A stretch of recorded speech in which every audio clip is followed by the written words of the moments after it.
If someone never posts on social media, their brain often works differently than 80% of people. And no, it's not antisocial behavior, it's neuroscience.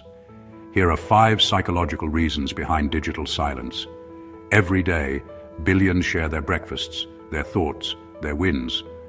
Yet a rare kind of person watches the world without announcing themselves. They scroll, they observe, they exist, but they do not post. If that feels familiar, you might be one of them. To the constant sharer, that silence feels strange. Are they hiding something? Are they shy? Do they even have a life? But psychology tells a different story. Silence on social media isn't always absence. Sometimes it's awareness. And behind that stillness lives a fascinating mix of control, rebellion, and emotion. Welcome to the age of exhibition. Remember, we live in an economy of attention. Every post is a currency exchange. You give a glimpse of yourself, hoping for validation in return. Likes, comments, shares. They act like micro-rewards to the brain. Dopamine hits disguised as connection. But what happens when someone opts out of that game? When they decide not to sell pieces of their life for digital applause? Psychologists call this a self-regulation act, a conscious boundary against overstimulation. It's not withdrawal, it's a declaration. My value doesn't depend on visibility. To not post is, in many ways, to reclaim authorship of your identity. You get to decide what moments are sacred, not the algorithm. The need for control. In a world built to keep us scrolling, for many non-posters, silence equals freedom.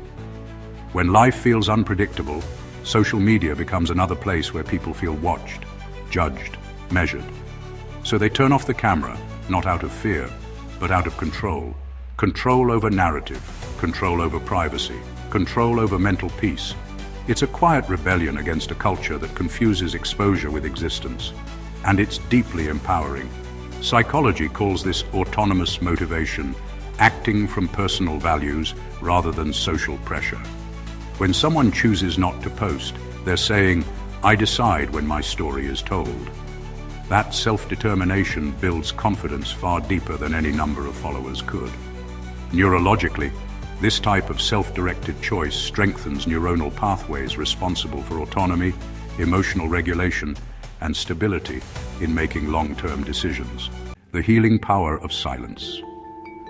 There's another side to this, healing. Before going to that, let me ask you, if your life is a message in a bottle, destined never to be found on any shore, what would you write inside? Constant sharing trains the mind to experience life through the lens of performance. Would this make a good post? Should I record this moment? It turns memory into marketing. But when you step away, something magical happens. You start to live in real time again. The sunset stops being content, it becomes color. The meal stops being proof, it becomes nourishment. The conversation stops being a story to post, it becomes connection. Psychologists link this to mindful presence, the art of experiencing without broadcasting. It's why many people who quit social media temporarily report feeling lighter, calmer, more focused. Silence becomes medicine. The fear factor. Of course, not everyone who stays silent does so from strength. For some, it's fear. Fear of judgment, rejection, or ridicule. The digital world can be ruthless. One misunderstood caption can become a storm. Our amygdala processes social judgment as threat. Every post feels like a performance review, so brain chooses invisibility as self-protection. This response often stems from evaluation anxiety, the belief that every post is a performance review.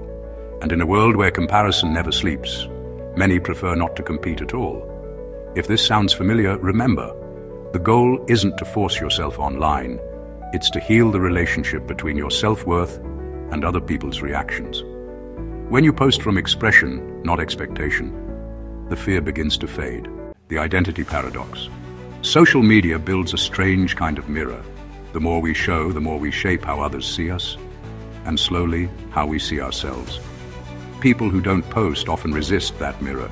They prefer the unfiltered version of identity, messy, private, evolving. But here's the paradox. Sometimes silence itself becomes an identity. I'm the one who doesn't post. It can turn into quiet superiority, a subtle badge of purity. And that too can become a trap, because true balance isn't found in constant exposure or constant hiding. It's found in choice. Post when it feels authentic. Stay silent when it feels sacred. Let intention, not impulse, decide. Beyond the screen, here's what psychology reveals. Humans have always needed an audience. It's part of how we form social bonds. But in the digital age, that audience became infinite. And infinity acts as a loop. Some people handle that by performing louder, others by stepping back into the quiet. Both are attempts to feel seen, just in different languages. So the person who posts daily and the one who never posts at all, they're both navigating the same need, connection. One seeks it externally, the other internally. Neither is wrong. They're just wired differently. A cultural rebellion. Every generation has its counterculture.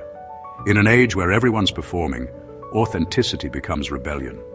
Not posting is the new statement piece, a subtle no to the constant noise. Think about it.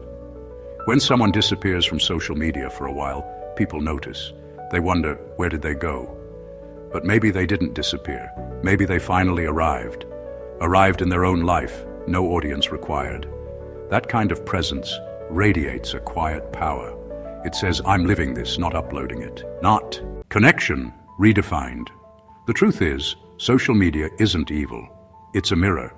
It reflects how we crave belonging, validation, expression. The psychology of not posting isn't antisocial, it's self-protective. Some people need silence to hear their own thoughts again. But silence isn't the goal. Awareness is. Awareness of why we post, why we don't, and what we're seeking each time we open that app. Maybe you post daily. Maybe you haven't posted in years. Either way, ask yourself, am I sharing to connect or to be seen? Am I silent because I'm peaceful or because I'm scared? Those answers matter more than any follower count ever will. In the end, people who don't post on social media aren't mysterious.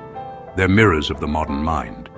They show us that presence can exist without proof, that joy can exist without documentation, and that meaning can exist without applause. So if you're one of them, don't apologize for your quiet.